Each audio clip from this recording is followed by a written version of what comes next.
Welcome to the AI Policy Podcast, a podcast by the Wadhwani AI Center at CSIS. I'm Gregory C. Allen. And I'm Andrew Schwartz. Join us as we dive into the world of AI policy, where we will discuss the implications of this transformative technology and what governments around the world are doing about it. Welcome back to the AI Policy Podcast. We're talking on November 7th, 2024, just a couple days after our presidential election. Have with us Gregory C. Allen, my colleague, who we do this podcast together. And, Greg, this is a great time to be talking about what AI policy might look like in the incoming Trump administration. But first, I think we should dive into what he did as president prior. So let me ask you, how did the first Trump administration approach AI regulation? Yeah, I think this is the right place to start because the Trump administration is not starting from scratch. They're starting from a precedent that they themselves set as making a big push on AI policy throughout the first Trump administration.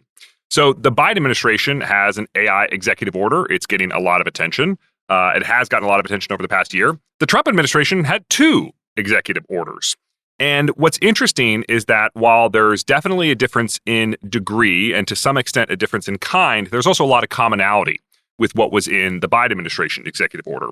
So things like investing in AI research and development, unleashing AI resources and trying to make AI data more available to experts, researchers, and industries, setting AI governance standards, improving the workforce, engaging in international engagement, finding a way to work with allies and partners on standards and collaborative research. That's all stuff that you can point to some greater or lesser extent, also in the Biden administration's AI executive order. And some of the stuff that's going on now, like the NIST AI risk management framework, which has a great reputation among academia, industry, internationally. That stuff was finished during the Biden administration, but it was launched during the Trump administration. And even AI safety, which we'll talk about more here, that is an area where the Trump administration's AI executive orders talk about prioritizing safe, secure, transparent AI very frequently.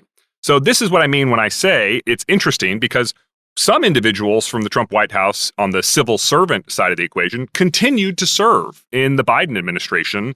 And for a while, AI was a bipartisan issue. But is there a partisan split now?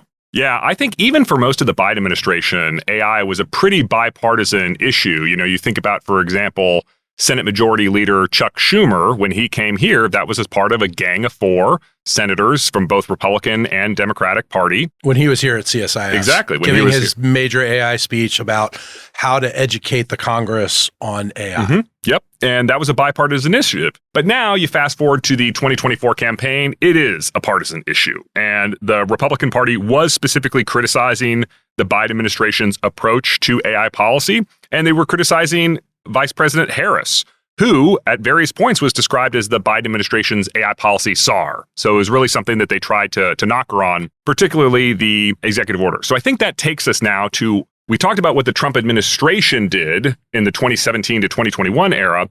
Now let's talk about what the Trump campaign of 2024 talked about.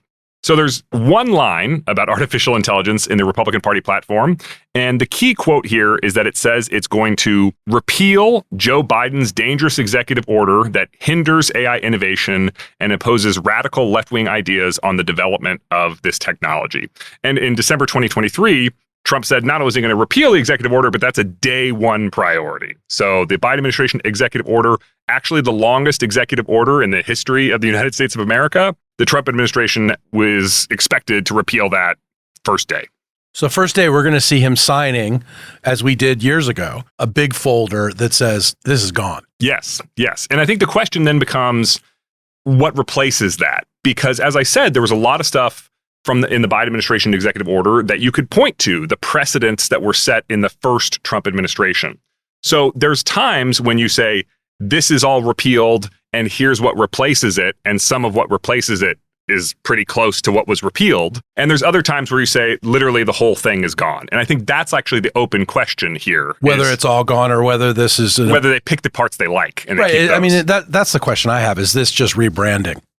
I don't think so. I do think there is a goal here about shifting away from a regulatory approach. And I think a lot has been made about the Biden administration's regulatory approach on AI, but it actually was more light touch than you might think. So for example, when it comes to large diversified AI models, the type things like, ChatGPT and its competitors that can perform in a lot of different sectors of the economy, the only mandatory requirements were transparency requirements. When you conducted those safety tests, you had to share that data with the government. There was nothing to the effect of you had to run these types of safety tests or else face fines, or if you used it in such and such a way, you're going to be put in jail. That type of stuff wasn't in the executive order. The compulsory stuff was really around transparency, and almost everything else was about voluntary, standard setting, public-private partnerships, and that stuff was all in the Trump executive orders too.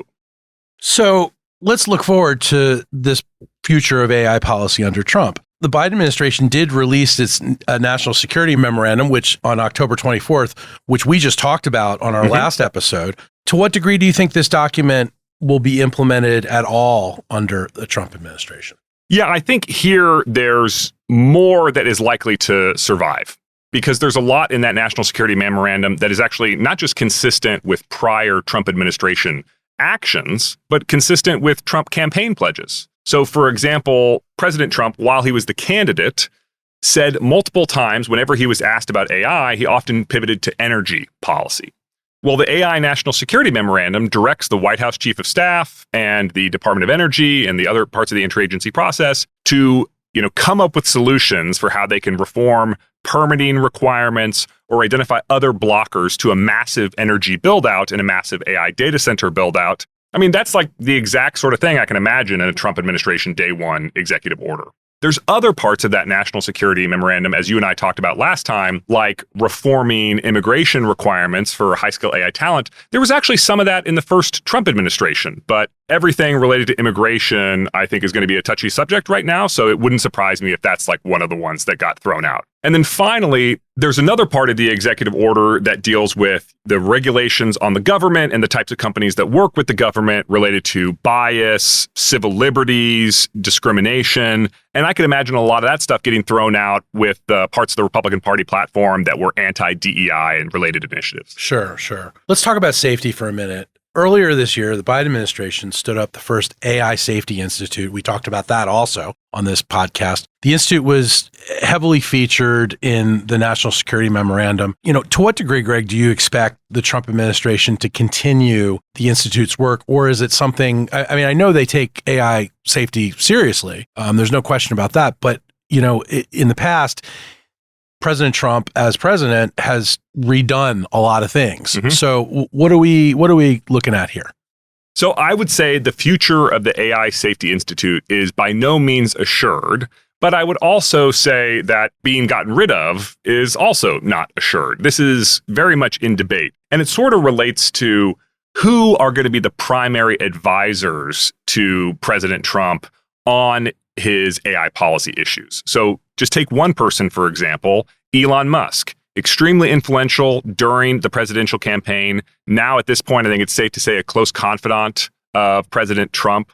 Well, Elon Musk has a lot of opinions on AI policy. Yeah, and he knows a lot about it, obviously. Exactly. And has, had strong opinions for a really long time. So just to think about a few things here, he was one of the founders of OpenAI and was involved in recruiting some of the key early officials of OpenAI. Well, the early days of OpenAI were all about AI safety. That was literally the argument for creating the organization. Elon Musk publicly called for regulatory oversight of AI and did so on a human extinction grounds. I remember this when it happened. He said, quote, "With artificial intelligence, we are summoning the demon," like literally saying, this is a technology that if we're not careful could lead to the extinction of humanity. So, and if you're someone like him who's trying to repopulate the world, that's no good.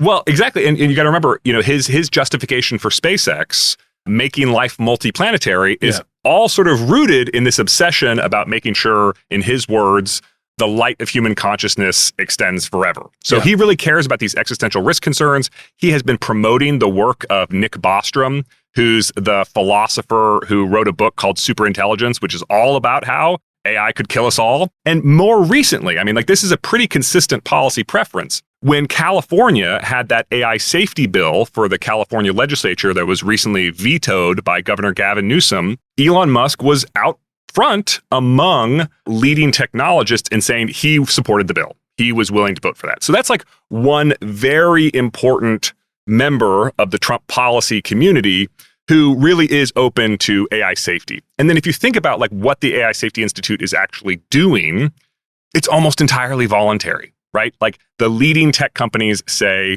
we want a government sort of impartial arbiter where we can collaborate on AI safety research and disseminate that amongst ourselves, where we can get authoritative guidance that will reduce the risk that we face from lawsuits or from other types of things, and that will also help customers, whether that's in business or among consumers, have confidence in the safety of our products. So a lot of this demand is really voluntary and coming from the private sector. So while there is a faction in Congress right now that is really skeptical about the AI Safety Institute, there was also a group of 60 companies, some of whom are really prominently aligned with Republican Party politics, who are in favor of the AI Safety Institute and its continuation. So I would say this is an active fight. There's people in the Trump AI policy community who are against it, and there's others who are in favor of keeping it. All right, so that's one to watch, and there'll be points scored on either side, I'm assuming. Mm-hmm. Let's go on to AI chip export controls. Stricter export controls on AI chips have been one of the biggest priorities of the Biden administration. It's a signature thing. Do you expect the Trump administration to continue these? So here again, this is something that has, roots in the first Trump administration. They were kind of the ones who got the ball rolling on semiconductor export controls to China with the ZTE. Competing with China. Exactly. With the ZTE controls in 2018, with the Huawei controls in 2019, with the SMIC controls in 2020, and then with the EUV lithography, the advanced semiconductor manufacturing equipment controls in December of 2020. So these are all the sort of origin story of the government getting into the business of really focusing on semiconductors and export controls as the locus of technology competition with China. The Biden administration's actions, while unambiguously they're more significant, they were a more substantial policy than what the Trump administration was experimenting with, they were definitely a continuation of the approach that the Trump administration pioneered. And at the same time, most of the criticism of the Biden administration coming from at least Republican leaders in Congress was that it wasn't strong enough, that they didn't go far enough, that they weren't enforcing the rules that they had strictly enough. And so it's tough to see why the Trump administration wouldn't want to continue this approach.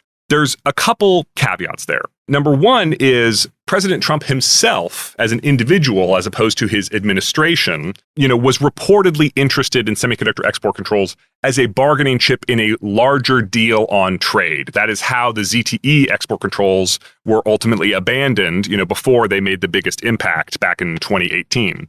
So one could imagine that Trump, just as he was in the first, administration, he's going to put this massive tariff on Chinese goods. He said that day one, he wants, a 60% tariff on Chinese goods. Well, that could be just what he wants forever, or that could be part of a larger strategy to, renegotiate trade with China. And I could imagine, semiconductors and the AI chip export controls being a part of that debate. All right. So that might be an area where he agrees with President Biden, but he'll just incorporate it into the larger picture of his tariffs.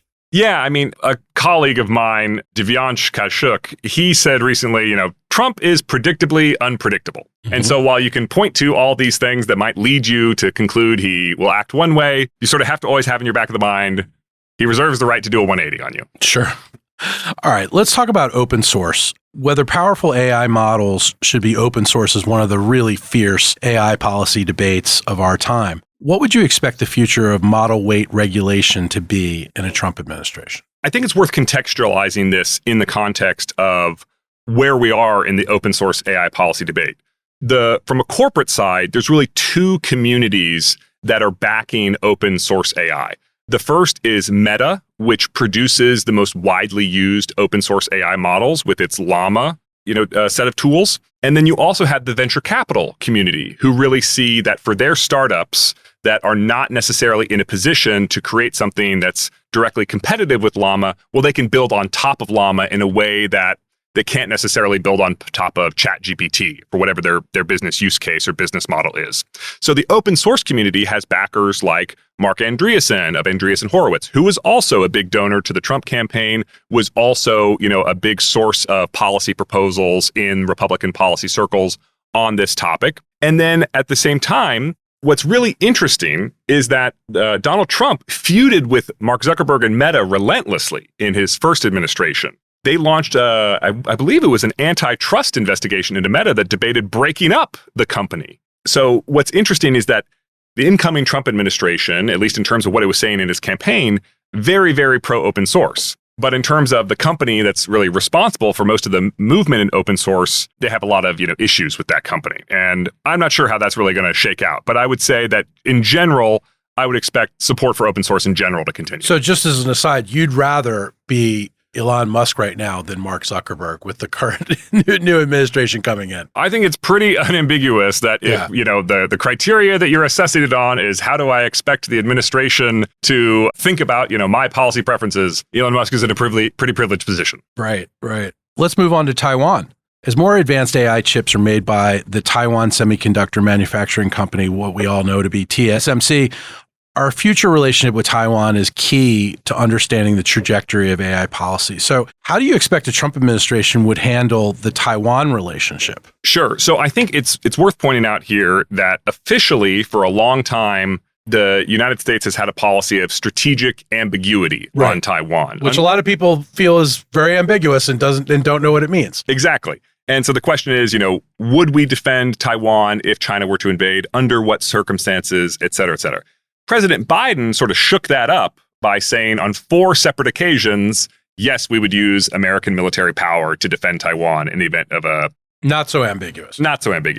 And then you bring in President Trump, who at least reportedly said, this is not something he's confirmed publicly, but was reported to have said, there's very little that we can do to defend Taiwan in the event of a Chinese invasion. Why would we even try? So that's one part of the equation. The other part of the equation is that he has said on the record something to the effect of Taiwan stole our chip business and that they need to pay for their own defense. So he's sort of saying, hey, you stole our chip industry. And now because that chip industry is so important to our economy, you're sort of holding it hostage to make us defend you, right? This is a very, very accusatory posture towards Taiwan. Let's unpack that for a second. So that's not actually accurate, is it? Because didn't we more cede our chip business to them rather than have them steal it? Yeah, I mean, there's no evidence of the type of widespread intellectual property theft that we use when we say, China stole our technology. Correct. This was, and in fact, when we talk about the early days of moving parts of the semiconductor manufacturing industry to China, that was actually with the support of the U.S. national security community.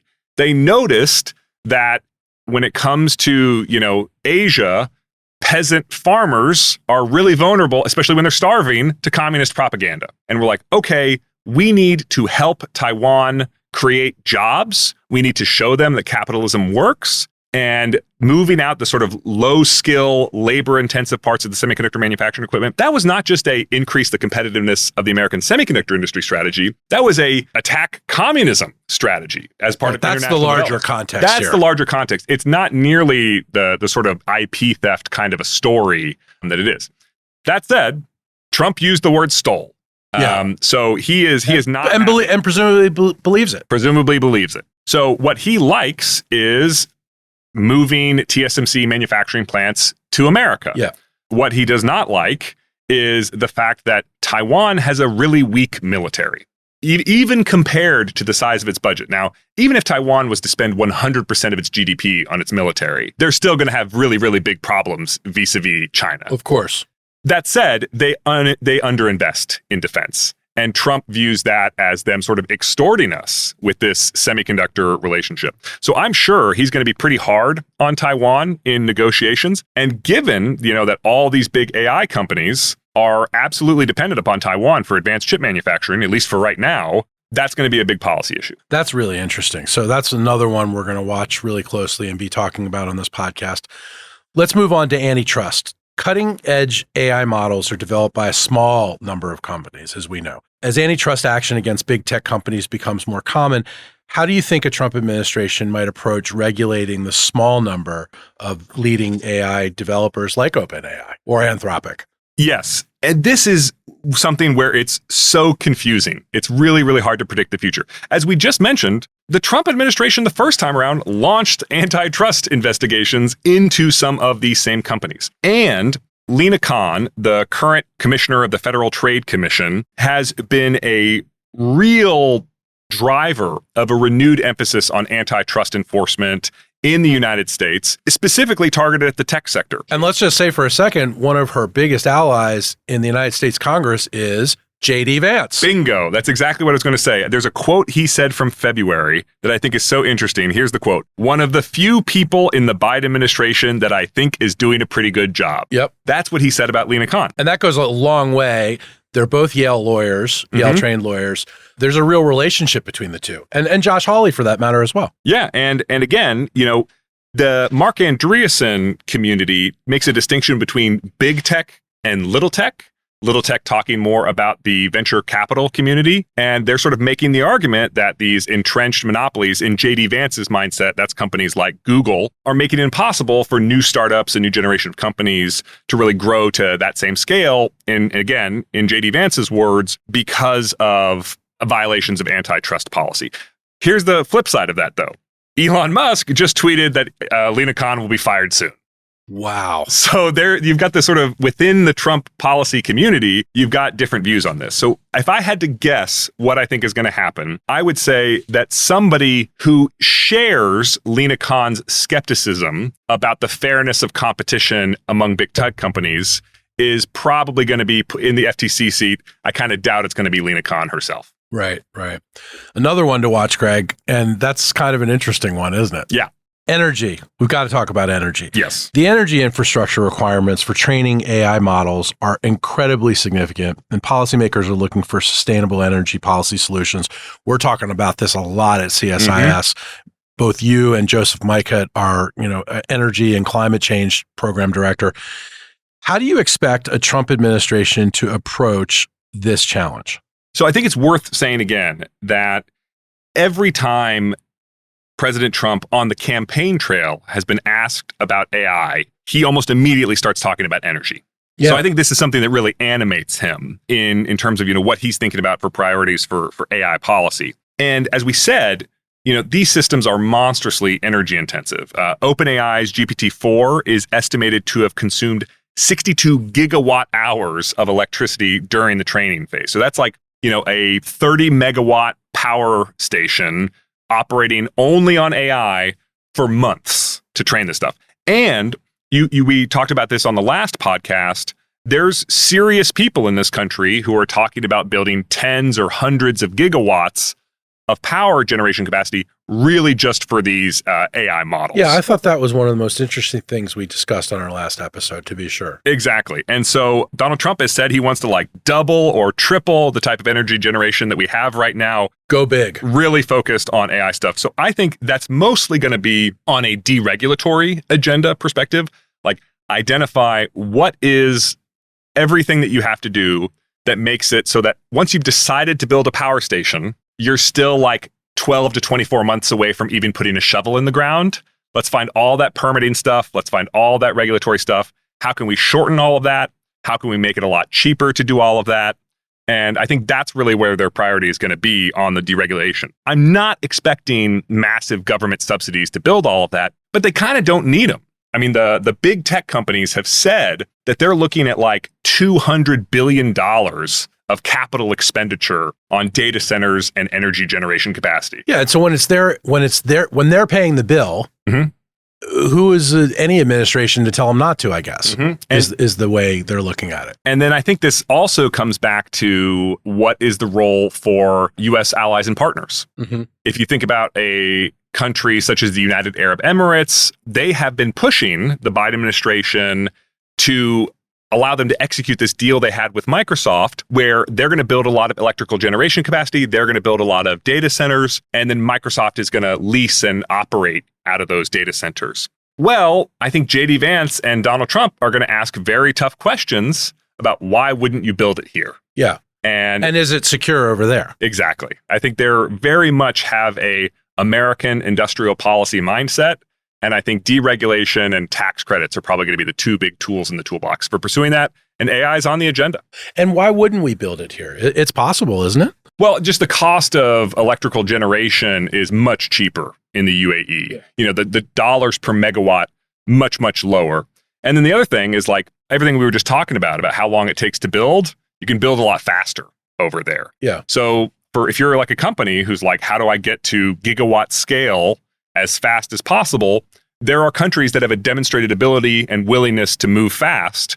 And so it's not like they don't want to build in the United States. The United States definitely has more data centers than the rest of the world. But if you're talking about a massive expansion, there's other countries that at least with the current regulatory landscape, the current cost structure landscape, it's easier to do it abroad. But I think, as I said, the Trump administration is going to ask very tough questions about why not do that here and what can we do to make it so that you do it here. Yeah. And I think that's going to be a big topic of our podcast going forward is, you know, how do we bring this to our shores? And if it's going to cost more, do the benefits outweigh those costs? Like many more jobs for Americans.